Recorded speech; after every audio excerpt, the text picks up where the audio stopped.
자, 우리 서로 우리 교제하겠습니다. 당신은 하나님이 축복하시는 광야교회입니다. 이렇게 한번 인사를 나눌까요? 당신은 하나님이 축복하시는 광야교회입니다. 세상을 우리가 어디에 비유하지요? 광야에 비유하잖아요. 그 광야 여러분들은 누구로 있는 거예요? 교회로 있는 거예요. 교회로. 그래서 우리는 우리 자신 한 사람 한 사람이 광야교회다. 이렇게 우리가 표현할 수 있다는 것이죠. 그래서 그 광야교회에서 하나님이 축복하시는 여러분들이 다 되기를 바랍니다.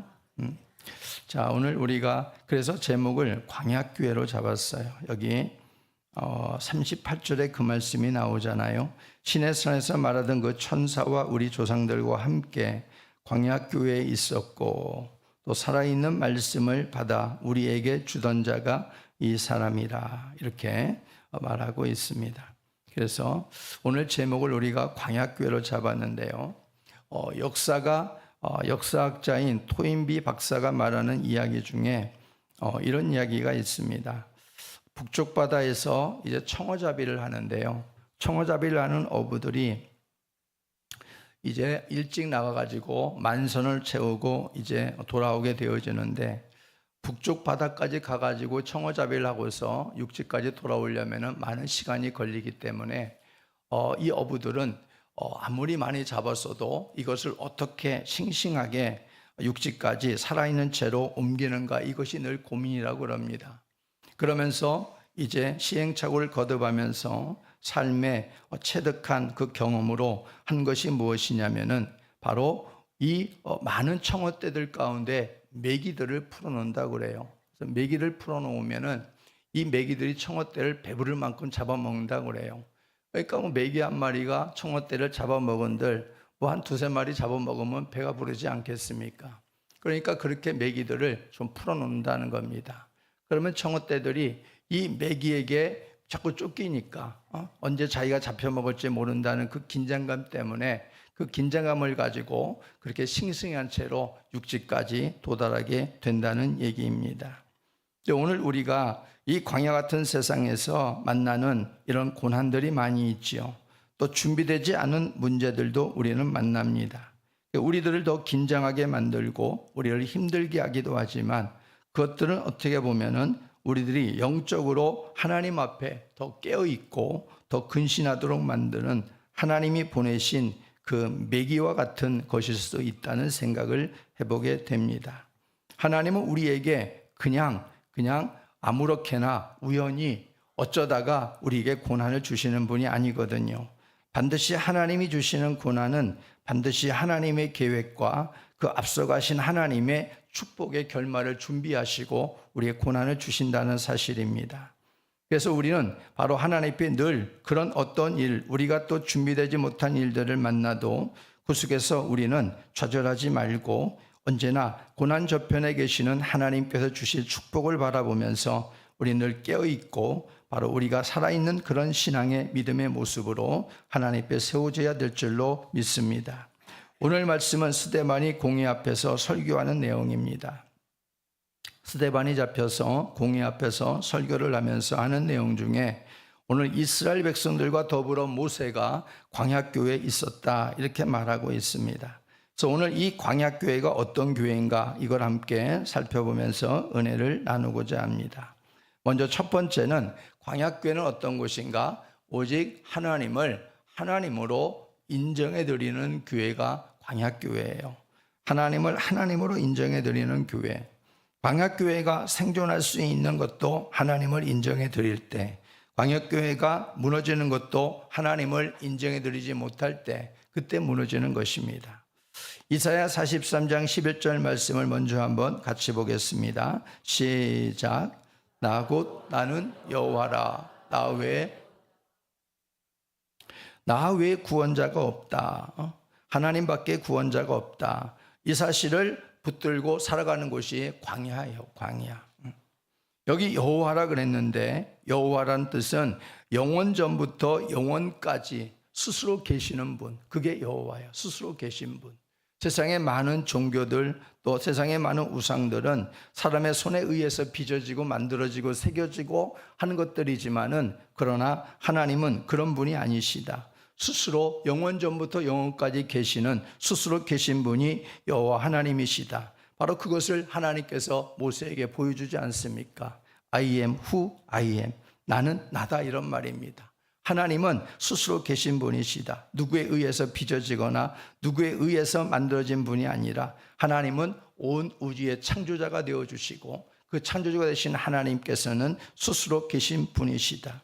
그래서 그 하나님을 신뢰하고 인정해 드리는 사람들, 바로 그 사람들이 바로 광야교회다 이렇게 말해주고 있는 것입니다. 이 진리 하나를 온전히 붙잡고 살아가고 인정해 드리는 것이 광야교회인데, 오늘 본문에 나오고 있는 이 스데반이 말하고 있는 광야교회는 바로 1차적으로 출애굽한 이스라엘 백성들을 말하고 있는 겁니다. 출애굽한 이스라엘 백성들은 하나님께서 광야교회로 불렀다 이렇게 말해주고 있는 겁니다. 그리고 이 광야교회는 더 나아가서 신약시대의 교회들을 예표하고 있는 것입니다. 바로 저와 여러분들을 또한 말하고 있는 것이죠. 오늘 광야 40년 동안 이스라엘은 하나님 앞에서 교회였다 이렇게 설교하고 있는데, 이 말의 의미는 바로 하나님께서 애굽에서 불러냈다, 그래서 하나님의 소유 삼아 주셨다 이렇게 말해주고 있는 거죠. 그런 의미에서 우리도 세상에서 불렀잖아요. 세상에다 불러서 하나님의 소유된 백성 삼아 주셨다, 그래서 우리는 교회가 되었다, 이런 의미를 담고 있는 것입니다. 여러분들이 광야의 의미는 여러분들이 더 잘 알 것입니다. 광야는 물도 없고 양식도 없고, 광야는 그늘도 없고 들짐승의 위험이 난무하는 곳이고, 길을 찾기 어려운 미로 같은 것들이 수없이 많은 것이고, 자칫 잘못 들어갔다가는 영원히 빠져나올 수 없는 곳, 이곳이 어디예요? 광야다 이런 말이죠. 이런 곳에서 하나님은 이스라엘을 집어넣었습니다. 이런 광야 속을 하나님께서 이스라엘 백성들에게 가라 하셨고, 모세를 통해서 인도자로 삼아 광야길을 걸어가게 하셨습니다. 그래서 이스라엘 백성들이 광야에 무려 40년 동안을 인도하셨다, 우리는 수도 없이 들었잖아요. 이스라엘의 광야 40년, 목이 말라 죽을 것 같지만 그 광야에서 이스라엘 백성들은 희한하게 죽지 않지요. 양식이 없어 죽을 것 같지만은 그러나 희한하게 굶어 죽지 않습니다. 발이 붙들어 벌써 터질 것 같지만은 전혀 발바닥도 손상당하지 않게 하십니다. 그러니까 이 모든 것들을 보게 되어지면 이게 저절로 되어지는 것이 아니었다. 하나님께서 돌보시고 하나님께서 바로 인도하시는 그 손길이 있었기 때문에 가능했다라는 것을 우리에게 보여주잖아요. 땅에서 물을 내지 못할 때에는 하나님이 바위에서 물을 내잖아요. 땅에서 양식을 못 찾으니까 하나님께서 하늘에서 양식을 내주지 않습니까? 바람을 불어가지고 메추라기를 불어서 이스라엘 진영으로 끌어다가 진영 앞에 떨어뜨리는 하나님, 얼마나 위대하신 하나님이십니까? 이 모든 것을 보면서 하나님께서 이스라엘 백성들에게 원하시는 것이 무엇이었을까요? 나는 하나님이다. 나 곧 나는 여호와다. 나 외에 구원자가 없다. 너희들이 나를 인정하라. 이것이 아니겠습니까? 바로 그것이 광야교회다 이런 말이에요. 광야교회의 가장 중요한 원칙이 뭐냐면, 광야에서 내 자신보다 하나님을 의지하는 것입니다. 내 자신보다 하나님을 더 의지하는 거예요. 하나님을 나의 하나님으로 인정해 드리는 거예요. 그게 바로 광야교회의 가장 중요한 제1원칙이에요. 우리가 그래야 거기에서 생존할 수 있는 거예요. 근데 우리는 나 자신보다 하나님을 더 의지하지 않고, 나 자신보다 하나님을 의지하기보다는 오히려 하나님을 의지하지 않고 나 자신을 더 의지하는 경우가 많잖아요. 창세기가 하나님의 백성들을 준비하는 책이라면은 레위기는 그 백성들이 주시는 하나님의 법전입니다. 하나님의 백성들을 준비하시고 그 백성들에게 하나님께서 주시는 법전이 레위기입니다. 이 법전이 주시는 곳이 어디냐? 바로 시내산 광야, 시내산 아래였다라는 것을 우리가 성경을 통해서 알 수 있지요. 거기에서 그들은 모세가 40일이 지나도 산에서 내려오지 않았습니다. 아론을 설득해 가지고 그들이 시내산 아래에 모여 가지고 금송아지를 만들잖아요. 모든 금붙이들을 빼어다가 귀고리, 손목걸이 뭐 할 것 없이 애굽에서 받아 갖고 가지고 나온 그 금붙이들을 다 모아다가 그걸 녹여 가지고 금송아지 커다란 우상을 만듭니다. 그걸 그리고 나서 그들이 말하기를 이 송아지가 우리를 애굽 땅에서 인도한 신이다. 그렇게 그들이 말하고서 그 주변으로 뺑 둘러서 가지고 춤추고 막 날뛰고 난리가 벌어졌습니다. 모세가 내려오고 보니까 그야말로 난리 잔치가 벌어지게 됐지요. 모세가 너무나 하나님 앞에 의분을 가지고 두돌판을 던져 깨뜨려 버리면서 송아지 우상을 가지고 다 불살라 가지고 다시 녹여 가지고 가루로 만들어 버립니다. 그리고 나서 저들에게 다 마시게 합니다. 그래서 가루로 만든 송아지 우상을 다 타가지고 마시게 만들고, 그리고 레위 자손들로 하여금 우상 숭배에 빠지게 만들었던 바로 그 모든 원흉들을 비롯해 가지고 우상 숭배에 가담했던 이스라엘 백성들, 그들을 레위 자손들을 세워 가지고 3,000명을 죽이게 만듭니다. 그래서 하나님께서는 그 현장을 뭐라고 말씀해 주고 있냐면 저들이 하나님 앞에 헌신했다, 이렇게 표현해 주고 있어요.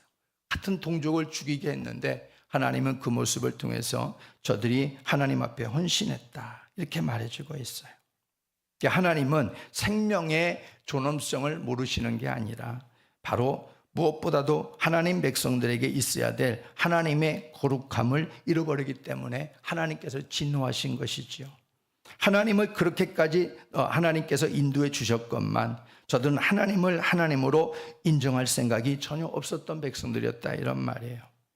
이 같은 희생은 하나님을 하나님으로 인정해 드리지 못하고 우상으로 바꾼 죄에 대한 하나님의 진노였다라는 것을 우리에게 보여줍니다.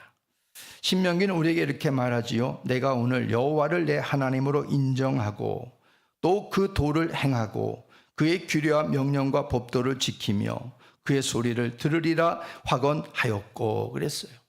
하나님을 인정하고 그 인정하는 하나님의 백성들은 그 도를 행하고 그의 규례와 명령과 법도를 지키라, 이렇게 말씀해 주고 있는 거죠. 광야교회가 할 수 있는 최선이 무엇일까요?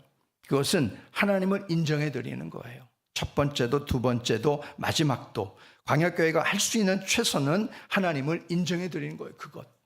우리가 세상을 살아가면서 우리가 하나님 앞에 할 수 있는 최선이 뭘까요? 우리가 수고하고 땀을 흘려 정말 엄청나게 부를 축적해 가지고 하나님 앞에 엄청난 부를 드리는 것, 이게 우리의 최선일까요? 하나님 보실 때 그건 아니라는 거예요. 하나님이 보실 때 우리의 최선은 그 하나님을 하나님으로 높여드리는 거예요. 하나님은 여전히 나의 하나님이십니다. 내가 어떤 자리에 있든 하나님은 여전히 나의 구원자가 되시고 하나님 외에는 구원자가 없습니다. 이걸 하나님 고백을 받고 싶어 하시는 거예요. 우리 모든 고난의 광야의 자리에서 하나님은 이 소리를 듣고 싶어 하시는 것이지요.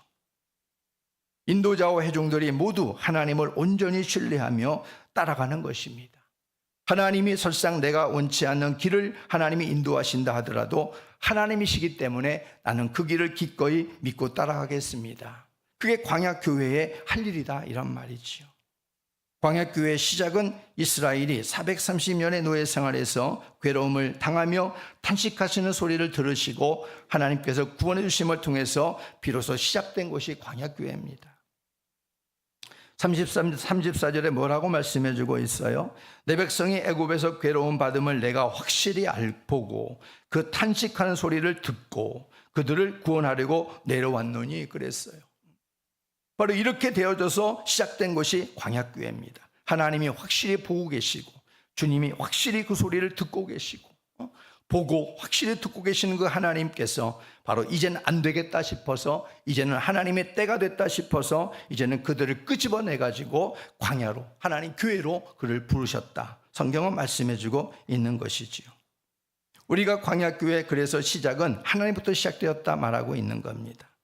광야교회는 하나님만 믿고 잘 따라가면 되는 겁니다. 중요한 것은 하나님을 인정한다면 되어지는 모든 일들 속에서 불평이나 원망하지 않고 감사함으로 끝까지 따라가는 것입니다. 그게 바로 하나님을 하나님으로 인정한다는 것이 되지 않겠습니까? 우리들은 오늘날 광야교회를 할 수 있습니다. 저도 여러분도, 그리고 아가페교회 공동체도 광야교회에 있습니다. 언제 어디서 무슨 일이 생길지 모르는 일들 앞에서 오직 환경이 문제가 아니고 우리와 함께 하시는 하나님을 얼마만큼 온전히 우리가 인정해 드리며 모든 일 속에 내가 얼마만큼 하나님 앞에 감사가 묻어나는 신앙생활을 할 수 있는가, 하나님은 그것을 지켜보고 계신다는 사실을 잊지 마시길 바랍니다. 광야교회 최선은 뭐라고요? 하나님을 하나님으로 인정해 드리는 겁니다. 내가 설상 목에 정말 목숨이 경각에 달린 일들을 만나도 하나님은 나의 하나님이십니다. 여전히 인정해 드리는 거 하나님은 듣고 싶어 하시는 거예요. 그래서 우리는 이런 하나님과 함께 하나님을 온전히 인정해 드리는, 그리고 온전히 감사가 묻어나는 그런 광야교회로 우리 모두가 세워지기를 주의 이름으로 축복합니다. 두 번째 광야교회는요, 하나님의 공급하심이 있는 곳이라는 것이죠. 광야교회는 하나님이 공급해 주지 않으면 광야교회는 살아남을 수가 없어요. 생존할 수가 없어요. 이스라엘의 40년 광야 생활 가운데 그들이 생존할 수 있었던 이유는 그들의 타고난 생존 본능 때문이 아니었어요. 이스라엘 백성들의 광야 40년의 그런 기록들을 여러분들이 유심히 잘 살펴보세요. 그들은 나름대로 자기 어떤 생존 본능에 따라서 불평하고 원망하고 발버둥을 치지만 그것 때문에 그들이 광야에서 그들이 생존할 수 있었다라고 성경은 말하지 않는단 말이죠. 그들의 타고난 생존 본능이 설상 있었다 하더라도 그것 때문에 광야에서 그들은 생존할 수 없습니다. 그들이 생존할 수 있는 이유는 뭐냐? 바로 살아계신 하나님이 계셨기 때문이고 하나님의 공급하심이 있었기 때문이다 하는 것을 말해주고 있는 거죠. 구름기둥은 그들의 사막의 뜨거움을 막아줍니다. 그리고 불기둥은 사막의 엄청난 그 추위를 또한 막아줍니다.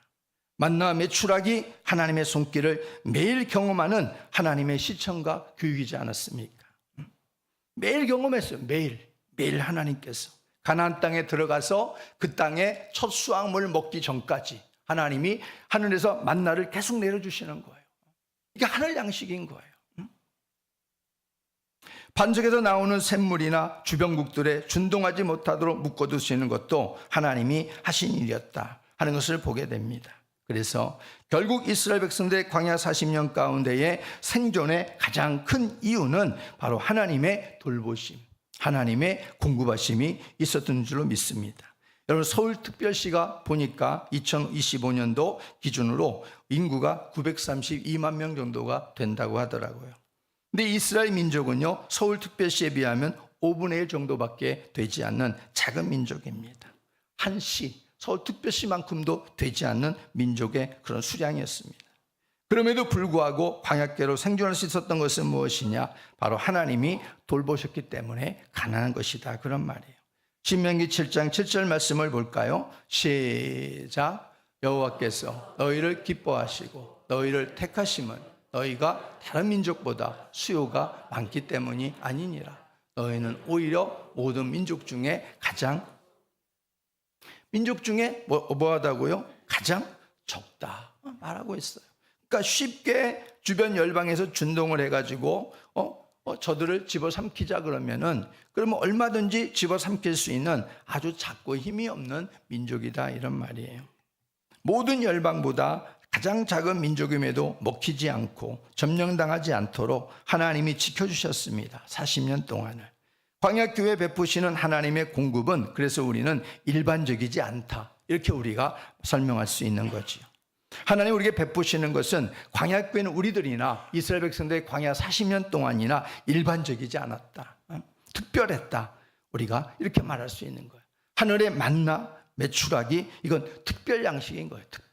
특별 양식입니다. 이것을 본문 36절에서 스데반은 뭐라고 말씀해주고 있냐면은 바로 40년간 기사와 표적을 행하였다고 말하고 있습니다. 광야를 걸어가면서 40년 동안 하나님의 기사와 표적을 본 민족이 있을까요? 없어요. 천지를 찾아보아도 이런 민족은 없습니다. 40년 동안 하나님의 기사와 표적을 매일매일 보는 거예요. 광야를 걸어가면서 40년 동안 이런 하나님의 기사와 표적을 본 민족이 이스라엘인데, 이 말은 광야교회는 오늘날도 하나님이 세우시고 책임져 주신다는 겁니다. 그 방법이 뭐냐? 기사와 표적이었다, 이렇게 말해주고 있어요. 기사와 표적으로 그들을 이끌었다. 우리들이 도저히 세워갈 수 없을 것 같은데도 하나님이 개입하셔서 기사와 표적으로 이끌어 가신다는 것입니다. 정말 오늘날도 여전히 마찬가지예요. 정말 어떻게 할 수 없을 때 하나님께서 개입하셔서 하나님이 일하시는 방법은 신기하다, 이건 도대체 있을 수 없는 일이다 하는 기사와 표적으로 하나님이 이끌어 가신다는 겁니다. 그렇게 해서 세워지는 게 광야교회다 이런 말이에요. 오늘날 광야교회는 우리들 역시도 하나님이 공급해 주십니다. 여러분 개인으로부터 공동체 이르기까지 여러분이 있는 모든 삶의 자리에서 야, 안 된다, 불가능하다, 끝났다 하지만 그때 하나님을 여러분들이 정말 하나님 앞에 간절히 그 하나님을 인정하고 오롯이 그 하나님만을 붙들고 하나님만이 해결자고 하나님만이 구원자라는 사실을 온전히 인정해 드리는 그 광야교회, 거기에 하나님께서는 하나님의 개입의 때를 하나님께서 보시고 기사와 표적으로 이끌어 가시는 분이심을 잊지 마시기를 바랍니다. 우리는 그 하나님을 믿고 있는 거예요. 그렇다고 해서 그것이 우리가 신비주의다, 신비주의자, 그게 아니에요. 교회는 신비주의적인 면이 있다고 그랬잖아요. 성경이 신비주의적인 게 있는 거예요. 그러나 신비주의자는 아니에요. 신비적인 부분들을 통해서 뭘 보여주시냐? 하나님은 구원자다, 하나님은 살아계시다, 하나님은 개입하신다, 하나님은 일하신다. 우리 그것을 하나님 보여주고 하시는 거예요. 나에 대한 믿음을 놓지 말아라, 나를 절대적으로 너희들이 신뢰하고 나를 의지해라, 그걸 보여주시는 거예요. 골로새 2장 19절 말씀 한번 볼까요? 시작. 머리를 붙들지 아니하는지라 온몸이 머리로 말미암아 마디와 힘줄로 공급함을 받고 연합하여 하나님이 자라게 하심으로 자라느니라. 예수 그리스도의 지체인 우리들은 언제나 예수 그리스도를 통해서 날마다 필요한 은혜를 공급받으며 자라게 하고 계십니다. 여러분들이 포도나무와 가지의 비유를 너무 잘 알잖아요. 그러니까 가지는 포도나무를 떠나면 끝장인 거예요. 언제나 우리는 주님께 바짝 붙어 있어야 되는 거예요. 힘들어도 우리가 편해도 늘 하나님 앞에 붙어 있어야 돼. 그래야 우리가 그 포도나무를 원줄기를 통해서 우리가 공급을 받고 자라게 되는 거야. 자라게 되는 거야. 우리는 그런 주님 앞에 그런 지체들로 부름을 받았습니다. 우리들이 염려하고 걱정하기 이전에 광야교회는 우리들이 생존하기 위해서는 무엇이 필요한지를 주님이 아세요. 그리고 책임져 주시는 분이 우리 주님입니다. 그러므로 광야교회는 절대적으로 자기 자신을 의지하면 안 됩니다. 광야교회는 스스로 할 수 있다고 교만하면 안 돼요. 늘 하나님의 도우심이 나는 필요합니다. 하나님의 채워주지 않으면 나는 안 됩니다. 나는 살 수 없습니다. 하나님의 은혜가 나는 절대적으로 필요합니다. 이 사실을 날마다 인정해 드리는 교회가 바로 광야교회입니다. 그럴 때 여러분들이 예수님께 붙어 있는 거예요. 그게 붙어 있는 겁니다. 그게 가지된 자로서 포도나무에 붙어 있는 삶의 모습인 거예요. 여러분들이 뭔가 할 수 있다고, 여러분들이 그 가지에서, 줄기에서 가지가 떨어져 나온다고 생각해 보세요. 가지가 살아있을 수 있습니까? 말도 안 되는 일이잖아요. 가지가 자기 마음대로 가지 자신에게 열매가 맺혔다고 해가지고 한순간 갑자기 막 날뛰면서 나는 봐라, 나무에 원줄기에 포도 열매가 맺히지 않고 내 가지에 포도 열매가 맺혔다, 봐라, 나는 이럴 만한 능력이 있다, 나는 얼마든지 이렇게 열매를 맺히면 살 수 있다, 그러면서 가지가 원줄기에서 떨어져 나와갖고 혼자 그렇게 춤추고 돌아다니면, 잘난 척 한다면 가지는 얼마 가서 말라 비틀어 죽게 되는 겁니다. 그러니까 우리가 늘 하나님 앞에 늘 우리는 도움을 필요하는 거예요. 하나님이 가지를 통해 열매를 맺히는 것은 뭐냐면 바로 가지의 잘남을 드러내기 위한 것이 아니에요.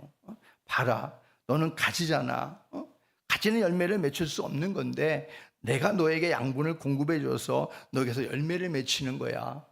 나는 너에게서 이런 열매가 정말 맺히길 원해. 근데 그 열매는 나로 인해서 맺히는 열매이니까 너 가지, 너는 그 열매를 자랑하는 자가 되었으면 좋겠어. 그게 바로 열매인 거예요. 우리는 늘 가지를 맺히고 우리가 뭔가 할 수 있다 손 치더라도 하나님, 나는 오늘도 하나님의 도우심이 정말 필요합니다. 나는 오늘도 하나님이 채워주지 아니하시면 아무것도 할 수 없어요. 하나님, 뭔가 할 수 있을 것 같지만은 하나님, 이것이 혹시나 하나님의 뜻을 거스리는, 하나님의 마음을 불편하게 했다면은 하나님 이 마음조차도 거두어 주십시오. 이렇게 우리가 하나님을 날마다 의지하는 이런 가지된 자로서, 하나님 앞에 붙어있는 지체로서 살아가는 우리의 삶이 되기를 주의 이름으로 부탁을 드립니다. 이스라엘의 광야교회가 마지막에 무너진 이유는 두 가지예요. 보면은 하나는 불신이고요, 또 하나는 감사가 완전히 다 무너져 버렸어요. 성경은 감사하는 자가 하나님의 구원을 보이신다 말씀하셨는데, 이스라엘 백성들의 광야교회의 40년의 모습을 보면요, 그들이 왜 무너졌냐면은 불신 때문이에요. 불신. 또 하나는 불신이 있으니까 당연히 감사가 무너질 수밖에 없는 것이지요. 불신이 없고 불신이 그들을 지배했고 감사가 없어져 버렸습니다. 감사를 발견할 수 없어요. 광야교회. 어떻게 보면 광야교회에 가장 많이 있어야 될 게 뭐겠어요? 감사인 거예요. 감사.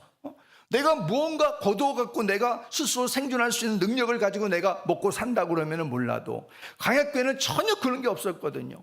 완벽하게 없어서 완벽하게 하나님이 완벽하게 먹여주신 거예요. 100%를. 그럼 거기에 뭐가 있어야 되는 거예요? 하나님 감사합니다. 오늘도 내 힘으로 사는 게 아니고 하나님의 은혜로 내가 살았습니다. 또 내일도 나는 불안하지만 염려스럽지만 하나님의 은혜가 필요하네요. 하나님, 또 그날날 또 우리가 만나면 하나님 감사합니다. 그 감사가 있어야 되잖아요. 오히려 광야교회는. 근데 불신 때문에 집어삼킴을 당하고 감사를 다 잃어버리고 말았어요. 그래서 광야교회가 송두리째 무너져버리고 맙니다. 우리는 이러한 요소를 우리 안에서 몰아내고 살아가는 삶이 되어야 될 줄로 믿습니다. 광야는요, 관점에 따라 달라지는 거예요. 광야는 관점에 따라 불평이 매일 쏟아질 수도 있어요. 또 광야는 관점에 따라 감사일기가 매일 쓰여질 수 있어요. 새롭게. 그게 광야인 거예요. 우리의 관점을 어디에 두느냐에 따라 환경은 광야지만 거기에서 우리는 감사일기를 써내려갈 수 있어요. 새로운. 그리고 거기서 또한 우리는 그냥 불평을 매일 쏟아내다가 끝날 수도 있고요. 그러니까 우리는 광야 같은 세상에 살아가면서 광야께로 부름받은 우리들은 관점을 달리하길 바랍니다. 하나님께 관점을 맞추고 우리 주님께 관점을 우리가 두고서 날마다 감사일기가 새록새록 하나님의 은혜 안에서 쓰여질 수 있는 삶이 되기를 주의 이름으로 축복합니다. 세 번째 광야교회는 하나님의 거룩한 목적을 가지고 살아가는 존재다라는 겁니다. 광야교회는요, 하나님이 그냥 광야교회로 부른 게 아니에요. 하나님께서 이스라엘을 택하시고 불러내주셔서 광야교회로 삼으신 것은 하나님은 목적이 있었던 거잖아요. 목적. 광야교회에서 괴롭히려고 한 게 아니라 목적이 있었어요. 그것은 적과 꿀이 흐르는 가나안 땅이잖아요. 레위기 25장 38절 말씀을 같이 읽겠습니다. 시작.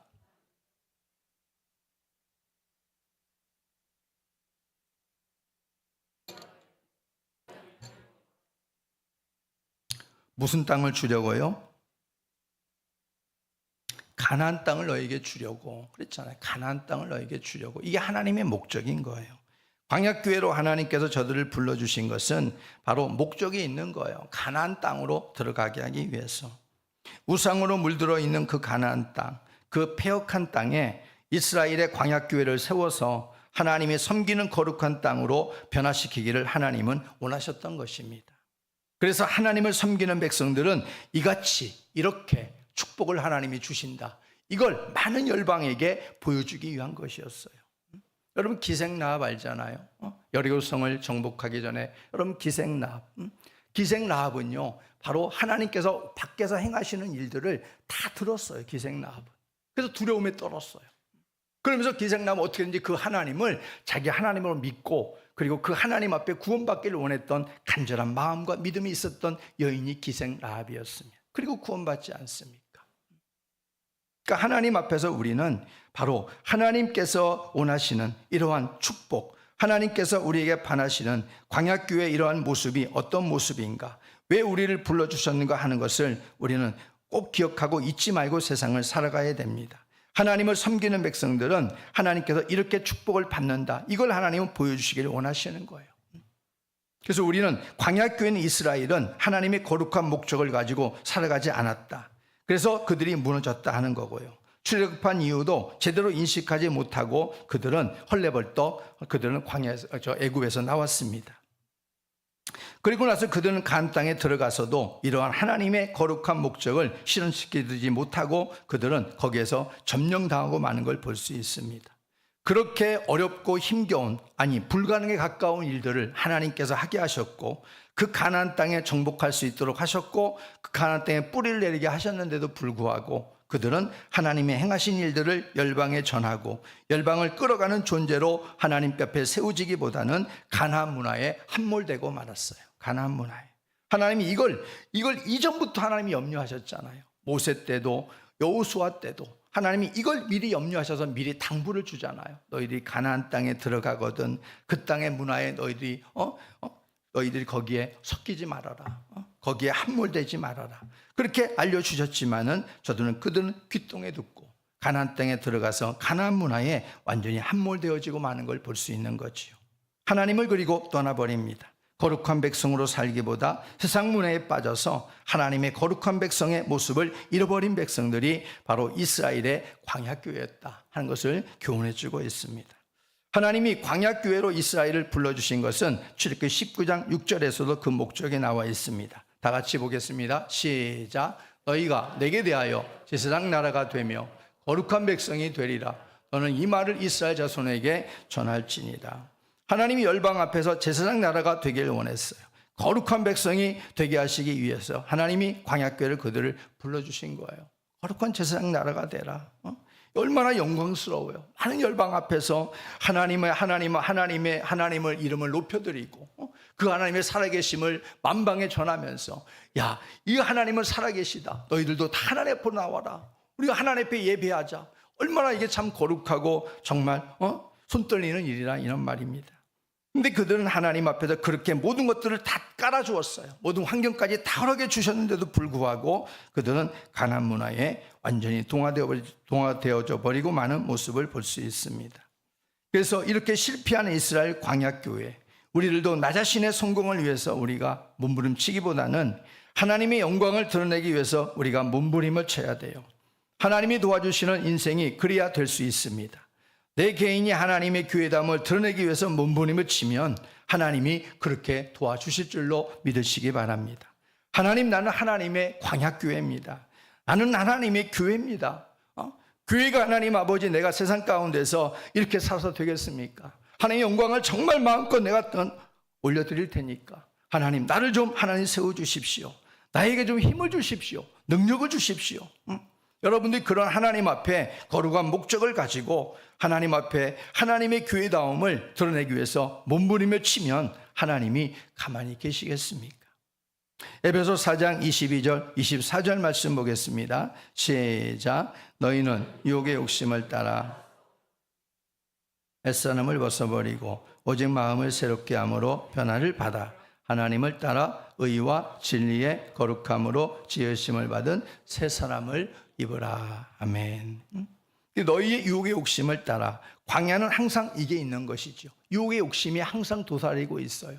그리고 썩어져가는 구습을 따르게 만드는, 우리의 옛사람으로 다시 돌아서게 만들려고 하는 이런 유혹과 미혹들이 언제나 있는 곳이 광야입니다. 광야. 그렇기 때문에 우리는 마음을 새롭게 해야 돼요. 변화를 받아야 돼요. 하나님의 말씀은 하나님을 따라 의와 진리의 거룩함으로 지으심을 받은 새 사람을 입어야 돼요. 그렇게 우리가 하나님을 붙들고 하나님의 말씀으로 하나님의 은혜로 우리가 무장해서 신약의 광야교회로 부르시는 우리들은 새로운 목표를 가지고 살아가야 됩니다. 우리들은 하나님의 기대를 저버리지 말고 세상을 살아가야 됩니다. 세상에서 아무리 못돼도, 아무리 우리가 잘 돼도 늘 여러분에게는 뭐가 있느냐? 하나님의 기대가 있다, 이런 말이에요. 하나님이 우리에게 아무리 못 나가도 우리 여전히 하나님 앞에 광야교회인 거예요. 그에게는 언제나 하나님의 목표가 있는 거예요. 그것을 여러분들이 잊지 말고 살아가시기를 바랍니다. 우리들의 광야교회를 통해서 하나님께서 간절히 하시고 싶은 목적을 이루어 드리도록 여러분들이 그의 삶을, 우리의 삶을 하나님께 온전히 순종함으로 내어드릴 수 있는 삶이 되기를 주의 이름으로 부탁합니다. 하나님, 나를 통하여 하나님 영광을 받으십시오. 나의 삶의 목적을 하나님 앞에서 하나님께서 원하시는 대로, 하나님 기뻐하시는 모습대로 나를 하나님께서 써주십시오. 광야교회는 하나님의 거룩한 목적을 가지고 세상에 오염되지 않고 제사장 나라 거룩한 백성으로 세워져 가야 됩니다. 세상을 살기 힘들지요. 세상의 미혹과 유혹을 이겨나가기에 우리가 힘든 것을 우리 스스로 경험할 때가 많지 않습니까? 그러나 우리는 우리의 생존 본능으로 살고 있는 게 아니에요. 말씀드렸듯이 우리의 타고난 생존 본능, 이걸 가지고 우리가 광야교회에서는 생존할 수 없다고 그랬잖아요. 하나님의 하나님 되심을 더 그럴 때마다 인정해드리고 하나님을 더 붙들고 강력하게 하나님 말씀 붙들고 하나님을 의지하면서 우리가 그 하나님의 도우심을 힘입어야만 광야교회에서 생존할 수 있는 거예요. 그렇기 때문에 그렇게 세워지기 위해서 우리는 하나님을 우리가 더욱더 인정해드리고, 그리고 그 하나님의 손길에 우리가 맡겨드리며 하나님이 이끌어 가시는 인생이 되어질 때 하나님은 우리를 통해서 영광을 받는 삶이 되게 하실 줄로 믿습니다.